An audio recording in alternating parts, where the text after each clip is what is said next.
Bago po tayo magsimula ngayon ng reaction video, gusto ko lang po magpasalamat sa inyo lahat, sa lahat po ng subscribers at sa mga sumusuporta po sa aking channel. 16k na lang po at pwede na po tayong mag giveaway ng cellphone. Road to 100k subscribers na po tayo, kaya like this video, subscribe po sa aking channel, share this video, syempre po stay active sa ating channel para po ma-reach po natin ang 100k subscribers. Simulan na po natin to, pero bago po lahat, mag-subscribe muna po kayo sa channel ni WellBizPH. Nasa description po ang link ng kanyang video para makapag-subscribe kayo sa kanyang channel. Ang title po nito, Mga Bansang Pagtutulungan ang China Kapag Lumala pa ang Tensyon sa West Philippine Sea. Simulan na natin to, let's do this. Ang pag-uugali ng China na maging mapangahas sa mga kapitbahay nito ay nagpapakilos ng tensyon lalo na sa Pilipinas at Taiwan. Kahit may mga tagumpay sa batas na pabor sa Pilipinas sa usapin ng ating teritoryo sa West Philippine Sea, tila dismissive pa rin ng China. Bukod dito, ang pagpapadala ng fighter jets sa teritoryo ng Taiwan ay nagpapalala ng galit sa mga lokal na komunidad. Hindi ka pa ba nakasubscribe sa aking channel? Dapat mag-subscribe ka na kasi road to 100k subscribers na ang ating channel. At kapag na-reach natin ang 100k subscribers, magkakaroon tayo ng cellphone giveaway. Kaya stay active, like our video, syempre share this video and always subscribe. Mag-iingat po kayo lahat. Maraming salamat. Back to the video. Ang mga kilos ng China sa pagpasok sa mga teritoryo gaya ng Pilipinas at Taiwan, kung saan kulang sila sa lehitimong mga claims, ay nagpapataas ng potensyal na labanan mula sa mga bansang ito. Kung ang mga bansang tinuturing ng mga nakatagong leyon ay magising at labanan ang mapangahas na China, kakayanin kaya ito ng China? O bigla nilang ma-realize na hindi pala sila ang pinakamalakas sa rehiyon? Gayunpaman, kahit nagresibo ang China, hindi pa dalos-dalos ang mga bansang ito upang matiyak ang kapayapaan sa mundo. Kaya't ating alamin ang mga bansa na kayang pumalag sa mga nagsisigasigahang bansa sa Asia. May mga bansa nga bang kayang pumalag dito? Heto't ating isa-isahin ang mga bansang kayang harapin ng China sa anumang oras. Pero bago yan ay huwag kakalimutang mag-like at subscribe sa ating channel para laging updated ka sa ganitong klaseng video. Subscribe kay WellBizPH.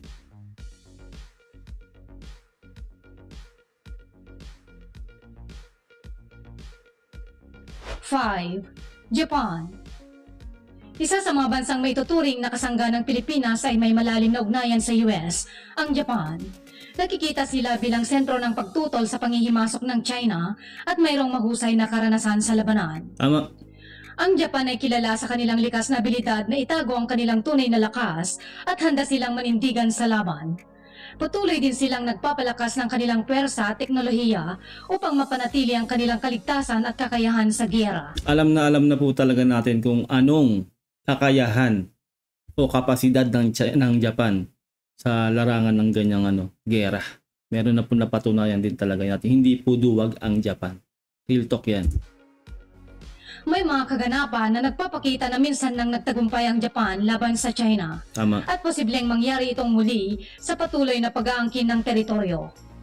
Ang kanilang patuloy na pagunlad sa aspeto ng digmaan at modernisasyon ng kanilang sandatahan ay nagbibigay daan sa kanila upang maging isang malakas at makapangyarihang pwersa sa rehiyon.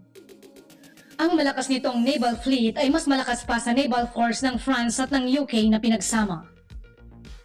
Pinipilit ng Japan na manatiling kalmado para hindi maging sentro ng pansin. Simula pa noong 2010 ay nagpapadala ng China ng mga surveillance ships sa teritoryo ng Japan ng pasikreto. Subalit hindi magpapatinag ang Japan dito at madalas nilang hadlangan gamit ang kanilang mga naval ships. Kumbaga kasi ang Japan, tahimik lang sila. Pero sila po talaga ay may napatunayan na pagdating po sa ganyang larangan. Kumbaga ayaw na nila ng sila yung magsisimula ng gulo. Kumbaga sila ngayon bumabawi sa mga nagawa nila noong araw. Kaya nasa friendly side na po talaga ang Japan. At napakaganda naman po kasi talaga pagka ganun po talaga. Ito talagang China lang ang nagpapagulo eh. Ang mga pagsubok ng China ay patuloy, ngunit nahaharap ito sa mahusay na kontramensahe ng Japan. Ang Japan ay may natatagong lakas na hindi nila nais ipamalas at walang duda na ayaw ng China na masubukan ito. 4. India. Yun. Ang India ay isang malakas na pwersa at isa sa mga pangunahing banta sa China. Bukod sa pagiging powerhouse sa Asia, mayroon itong isang magandang ugnayan sa China hanggang ngayon. Nagsimula ang tensyon sa pagitan ng dalawang bansa noong 2020 dahil sa hindi pagkakaunawaan sa kanilang hangganan. May mga maliit na engkwentro sa pagitan nila pero madalas na lumalabas ng India ang nagtatagumpay. Ito ay dahil sa kanilang matapang na mga sundalo tulad ng para-special forces na sobrang mahuhusay kung ikukumpara sa mga kasundaluhan ng China. Ito nga yun lagi natin sinasabi, no? Marami nga ang sundalo ng China pero may kapasidad ba sila na lumaban sa gera? Hindi naman po ganun, di ba? Alam natin na hilaw sila, kumbaga sa experience. Itong mga Indian, no, talagang ano yan, mga kumbaga batak din sa gera yan at hindi rin talaga umaatras. At palakas nga po ng palakas talaga ang India ngayon. Galing sa kanila yung BrahMos natin, isipin nyo yun, no? Kaya talagang hindi basta-basta rin po ang bansang India ngayon. Kahit na pinapakita ng China ang kanilang lakas na sandatahan, ay hindi nagpapatinag ang India dito at patuloy pa silang bumibili ng mga makapangyarihang fighter jets at rocket missiles. Ang depensa ay patuloy na nagaganap sa pagitan ng China at India at pinapakita talaga ng India na kaya nilang hamunin ang China at hindi sila nagpapatalo. Ang kanilang determinasyon at lakas ng militar ay nagbibigay ng pag-asa sa kanilang kakayahan na ipagtanggol ang kanilang teritoryo at interes. Kasi para sa akin, wala na talagang pag-asang maging magkaalyado talaga ng matindi ang China at India. Kasi noong panahon pa talaga meron na silang sigalot. Talagang naghahanto-hand combat pa yung mga yan, no? Walang armas-armas. Nagsusuntukan talaga yung magkabilang side na yan, no? Talaga pong marami pong pagkakataon natatalo po ang India kasi onti lang po talaga sila. Pero ngayon, ibang level na po ang India. Humahabol na po talaga ang lakas ng India sa China. 3. Nako. Vietnam. Ang Vietnam ay isa sa mga bansang matapang na sumasalungat sa mga hakbang ng China sa West Philippine Sea. Yes. Bagaman may mga aspeto ng kooperasyon sa pagitan ng China at Vietnam, ang usapin ng teritoryo ay natutulak sa Vietnam na ipaglaban ang kanilang karapatan. Sa kabila ng kanilang mas maliit na sukat kumpara sa China, pinapakita ng Vietnam ang determinasyon na ipagtanggol ang kanilang teritoryo. Ang bansang ito ay kilala sa pagtutol sa China sa pagsasagawa ng mga man-made structures at pagtatayo ng infrastruktura sa mga lugar na may pag-aangkin. Kailangan pa ba natin explain kung anong kapasidad nitong Vietnam? Alam naman na natin ang history ng Vietnam. Bagamat, di ba, may talagang natatalo sila noon. Pero masasabi po talaga natin na itong Vietnam ang bansang pumapalag talaga. Nasa history na po ang Vietnam. Isipin nyo, mas malaki ang China sa Vietnam, pero wag nyo kakalabanin yung Vietnam. Hindi kayo titigilan yan hanggat talagang hindi kayo napupulpos. Ganun yung puso ng Vietnam kapag nakipaglaban sila. Kamakailan lamang sila ay nagtagumpay sa pagpapalaya sa China at sa pagpigil sa pagtatayo ng ilang istruktura sa pinag-aagawang karagatan. Sana all, no?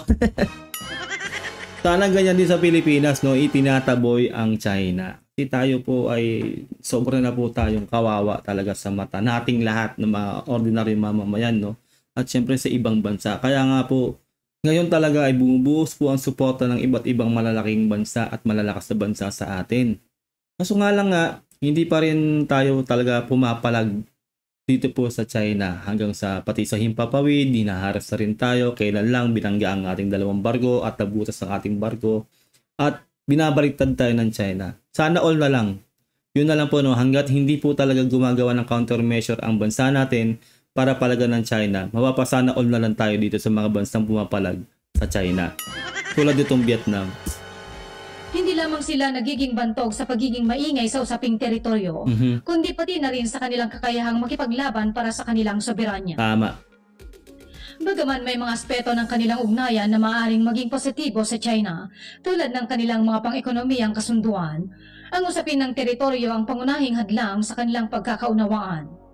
Sa labanang ito, ang Vietnam ay hindi nagpapatinag at patuloy na nagtatanggol at nagpapahayag ng kanilang karapatan kahit na sila ay napapaligiran ng mas malalaking puwersa. Nakakabilib lang talaga itong mga Vietnamese, talagang palag-palag talaga sila. Wala silang pakialam kay sila mas mahina. Hindi sila magpapaalgabyado. Yun dun talaga ang nakakabilib sa mga Vietnamese talaga. Hindi sila talaga sumusuko na ilaban ng kanilang teritoryo.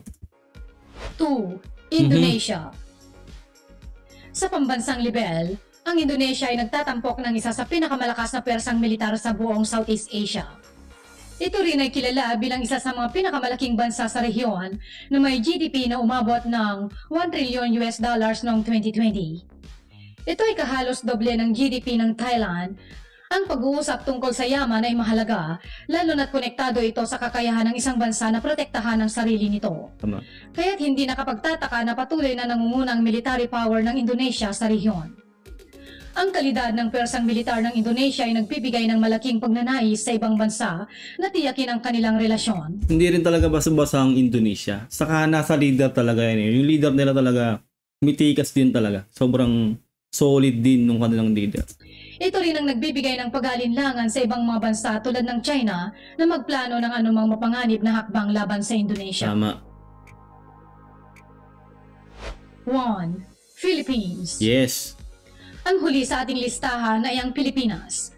Paano nga ba natin may papakita na kayang-kaya nating harapin ang China kahit na isa itong tila tayong naapi at wala tayong masyadong magawa? Hindi ibig sabihin na tahimik tayo ay tanggap na natin ang ginagawa ng China at maaaring may posibilidad na tayo ay may kakayahan na magtagumpay laban sa ganitong hamon. Unang-una, geographically, ang bansa natin ay napaka-importante dito po sa Indo-Pacific. Nasa gitna tayo, lahat tayong dinadaanan niyan, yung kalakalan sa atin ng bagsak. Maraming bansa talaga ang sobrang may interest po na tayo po ay suportahan. Lalong-lalo na po ngayon po ang leader po natin si Pangulong Bongbong Marcos. Palakpakan natin yan dahil ibang level po ang ating presidente po ngayon. Unlike yung dating presidente po talaga natin, no? Na halos ibenta na nga po tayo sa China. Ngayon po, kahit ganito po nangyayari sa atin, alam naman po talaga natin na tayo ay naaapi talaga. Nakikita natin na parang hindi tayo bumabawi ito sa ginagawa sa atin ng China. Pero nararamdaman talaga natin yung leader natin na mayroong palag din talaga sa China.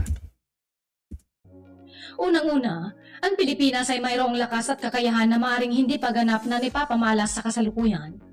Ang modernisasyon ng ating kakayahan sa seguridad at persa ay magbibigay daan upang mas mapanatili ang ating teritoryo laban sa mga pagpasok ng mga Chinese vessels. Ang pag-unlad at pagtutok sa ating kapangyarihan ay maaaring maging mahalagang hakbang upang patunayan na hindi tayo isang madaling kalaban. Ikalawa, ang suporta mula sa pandaigdigang komunidad ay nasa ating panig. Yan yung sinasabi ko, lamang na lamang tayo sa ganyan. Particularly ang Amerika. Solid ang kanilang suporta sa atin. Sila na nag-aabot ng kamay nila sa atin para tulungan tayo. Kaya sana talaga uulitin na naman natin, magpasama na po tayo sa US para magro-remission sa West Philippine Sea para mangilag po talaga ang China. Ang pagiging nasa tama sa isyu ng ating teritoryo, tulad ng arbitration case laban sa China, ay nagbibigay ng batayan para sa ating mga hakbang. Tama. Kasama na rito ang suporta mula sa mga kalyado tulad ng Japan at US. Ang pagkakaroon ng suporta mula sa pandaigdigang komunidad at mga bansa na may parehong interes ay nagbibigay lakas sa ating paninindigan. At ang importante talaga rito, tayo ang nasa tama. Tayo ang nasa legal. Yun po yung pinakamalaking alas natin. Tayo ang sinusuportahan ng malalaking bansa at tayo ang nare-recognize ng UNCLOS na mayroong karapatan dyan sa ating teritoryo na kiniklaim ngayon at talagang hinaharas tayo ng China dahil gusto nga nilang palayasin tayo dyan sa ating sariling teritoryo na inaangkin nila dahil po doon sa imaginary 10 dash line nila. Sa modernong panahon, kahit anong bansa ay may kakayahan na ipagtanggol ang kanilang teritoryo. Ang mahalaga lamang ay ang pagkakaroon ng inisyatiba mula sa mga namumuno. Tama. Ang Pilipinas na mayroong batas at paninindigan na nakatutok sa pagtatanggol sa sariling teritoryo ay may kakayahang harapin ang hamon ng China. Ang katotohanan na tayo ay nasa tama at nagbibigay daan sa atin upang ipaglaban ang ating mga karapatan. Kasi sabi ko lang, no, paras pala kami ng iniisip ni Welby's PH. Ang galing. Yun po talaga yung napaka-importante, yung nasa tama tayo. Hindi tayo yung lumalabag sa UNCLOS o kahit ano pa mang international law. Yun po ang pinaka-importante sa lahat. Kung tayo ay magiging handa na kumilos at magkaroon ng tapang na ipaglaban ng ating teritoryo, mayroon tayong kakayahang kontrahin ang anumang banta mula sa China. Tama. Ang susi ay ang pagsisimula ng pagsulong ng mga hakbang na magpapakita ng ating determinasyon na ipagtanggol ang Pilipinas laban sa anumang uri ng panghihimasok.